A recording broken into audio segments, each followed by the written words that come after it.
Cet ouvrage, en fait, est né d'un colloque qu'on avait organisé il y a plus de 2 ans sur la notion de terrorisme, sur le concept, sur les réponses internationales, canadiennes, sur les acteurs du terrorisme, qui sont-ils? Et on s'est dit, tous les auteurs ensemble, moi le premier, mon collègue Benoît Gagnon de l'Université de Montréal, qui est co-directeur de cette publication, qu'il fallait un manuel de base pour introduire les étudiants, introduire les chercheurs, le milieu universitaire à cette grande thématique. Et on ne dispose pas vraiment d'un manuel de base qui couvre tous les domaines associés au terrorisme dans la salle de cours.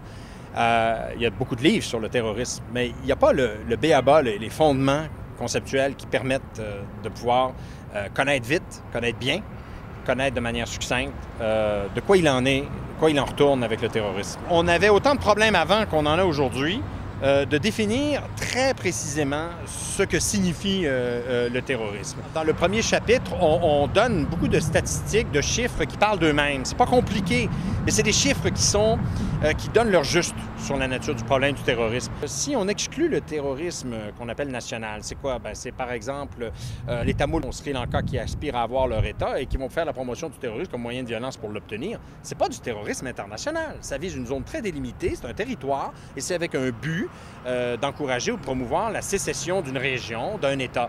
C'est pas tout à fait Al-Qaïda. Ou si on parle des Basques, on parle des Corses, on parle des Tchétchènes, ou qu'on parle, par exemple, en Colombie, de factions armées qui utilisent le terrorisme. C'est des problèmes qui sont parfaitement, peut-être pas justifiés, mais compréhensibles en fonction des données géographiques, des données régionales dont il est question. C'est pas le terrorisme international. Si on parle de terrorisme international et on isole ce seul facteur, il n'y a pas, effectivement, une recrudescence de terrorisme international par rapport, vous avez bien raison de le dire, aux années 1990.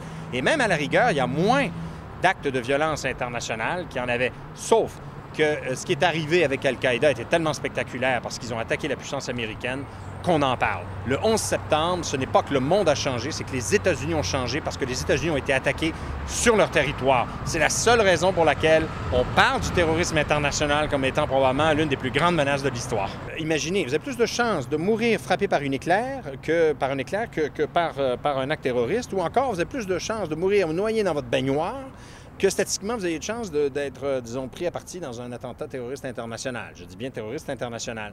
Ce qu'on aimerait, c'est que les gens soient mieux informés d'abord de ce problème.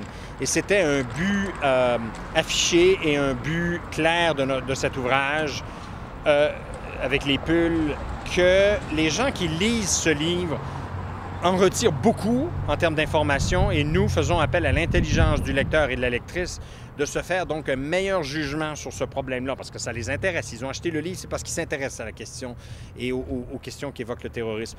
Qu'ils puissent, après la lecture du livre, se faire une impression personnelle et érudite sur la vraie nature de la menace que pose le terrorisme.